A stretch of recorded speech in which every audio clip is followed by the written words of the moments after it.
प्यारे बच्चों, आपका हमारे YouTube channel smart education by सीवट में स्वागत है। प्रश्नावली 4.3 का जो पहला प्रश्न है, नीचे दी गई आकृति में कोणों के नाम लिखने हैं। तो यह आकृति हमको दी गई है, पहले प्रश्न की आकृति है। तो देखो क्या है, ये एक चतुर्भुज हमको दिखाई दे रहा है।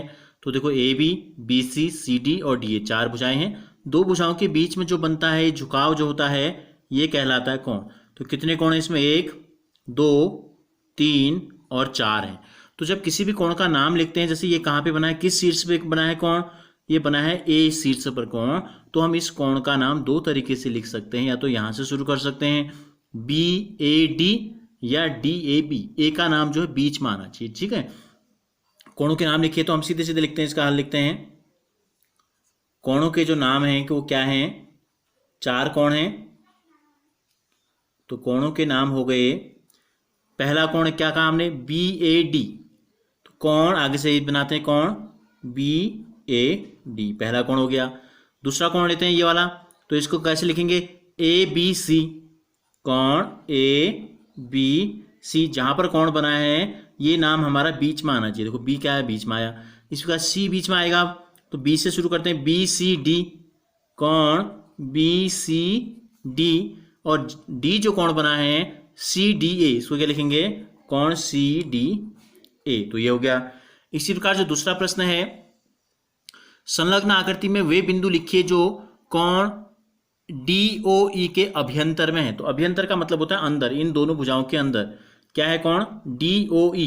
तो देखो डी ये है, ओ ये है, ई ये है, इन दोनों भुजाओं के अंदर, इन दोनों भुजाओं के अंदर कौन सा बिंदु है, देखो ए। तो लिख देंगे बिंदु ए, लिख देते हैं। क्या लिख देते हैं, हमें क्या करना है, बिंदु लिखने हैं। तो यहां पर हम उत्तर लिख देते हैं इसका बिंदु ए, ठीक हो गया। कोण ई ओ एफ के बहिर्भाग में, बहिर्भाग का मतलब है कोण के बाहर, ई ओ एफ। देखो ये ई है, ये ओ है, ये एफ है, यानी कि ये वाला कोण, इस कोण के बाहर क्या है, बिंदु सी। तो इसका आंसर हो जाएगा बिंदु सी। ई ओ एफ पर स्थित है। तो ई ओ एफ पर स्थित है का मतलब है जिन दो किरणों से ये कोण बना है, उस किसी एक किरण पर ये स्थित होगा। तो देखो कहाँ स्थित है, ये बी। ई ओ रेखा में, ई ओ रेखा में बिंदु क्या है, बी है। तो यहां हम लिख देंगे बिंदु बी। इसी प्रकार तीसरा जो प्रश्न है, इसमें हमसे पूछा है दो कोणों की एक रफ आकृति खींचनी है, जिनमें से क्या बताना है, उनमें एक बिंदु उभयनिष्ठ हो, दूसरे में बताना है 2 बिंदु उभयनिष्ठ हो, तीसरे में 3 बिंदु, चौथे में 4 बिंदु और पांचवें में एक किरण उभयनिष्ठ हो। तो हमने क्या कर लिया, 1 2 3 4 5 आकृति हमने ऐसी बना ली जो क्या है, दो कोण कंबाइंड हैं, ठीक है। तो दो कोणों की रफ आकृति बनेगी इसी प्रकार से। अब इसमें हमें दिखाने बिंदु, तो एक बिंदु उभयनिष्ठ हो दिखाना है, तो ये दिखा देते हैं, इसका नाम रख देते हैं, ये कोण ए, ये बी, ये सी, ठीक है। एक कोण ये हो जाएगा डी।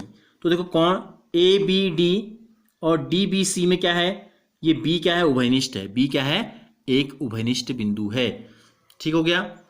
इसी प्रकार दूसरे में दिखाना है 2 उभयनिष्ठ बिंदु हों, तो सेम है। देखो ए बी सी और डी, यहां हमने क्या कहा था, केवल एक उभयनिष्ठ बिंदु, इसका जिक्र हमने किया, ठीक है। अब ये किरण है तो कोई ना कोई नाम तो इसका होगा ही, और 2 कंबाइंड हैं तो एक शीर्ष आपका कॉमन होना ही होना है, ठीक है। तो अगर हम इस आकृति में भी देखें तो कम से कम 2 बिंदु तो उभयनिष्ठ हो ही रहे। तो 2 बिंदु उभयनिष्ठ सेम आकृति हमने बना दी। इसमें हम लिख देंगे 2 बिंदु उभयनिष्ठ कौन से हैं, बी और डी। यहाँ एक बिंदु का नाम अगर आप लिखेंगे तो केवल लिख देंगे उभयनिष्ठ बिंदु बी, इसमें लिख देंगे उभयनिष्ठ बिंदु बी और डी। आप अलग से लिखेंगे, यहाँ जगह कम है इसलिए मैं नहीं लिख पा रहा हूं। अब इसका नाम भी लिख देते हैं, देखो पी रख दिया, क्यू रख दिया, आर रख दिया, इसका नाम रख देते हैं एस। तो हमें क्या करना है, अब 3 बिंदु उभयनिष्ठ हमको चाहिए। तो देखो एक बिंदु तो ये कॉमन आ ही रहा है सब में, ये भी दोनों में कॉमन आ रहा है। अब एक और चाहिए, तो इस रेखा पर एक बिंदु और बना देते हैं। तो पी क्यू आर एस, इसका नाम रख देते हैं टी। तो उभयनिष्ठ बिंदु 3 कौन से हो गए, क्यू एस और टी हो गए। अगली आकृति में हमें 4 बिंदु बताने हैं डी में।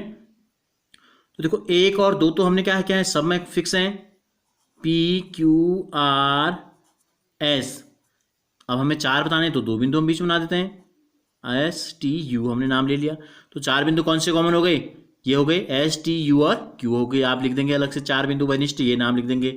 इसी प्रकार एक किरण उभयनिष्ठ हो, तो देखो ये जो आसन्न कोण बनता है इस प्रकार से, तो ये जो बी डी है ये क्या है, उभयनिष्ठ है, यानी कि इस कोण में भी है और इस कोण में भी है, तो उभयनिष्ठ किरण आप लिख देंगे बराबर बी डी।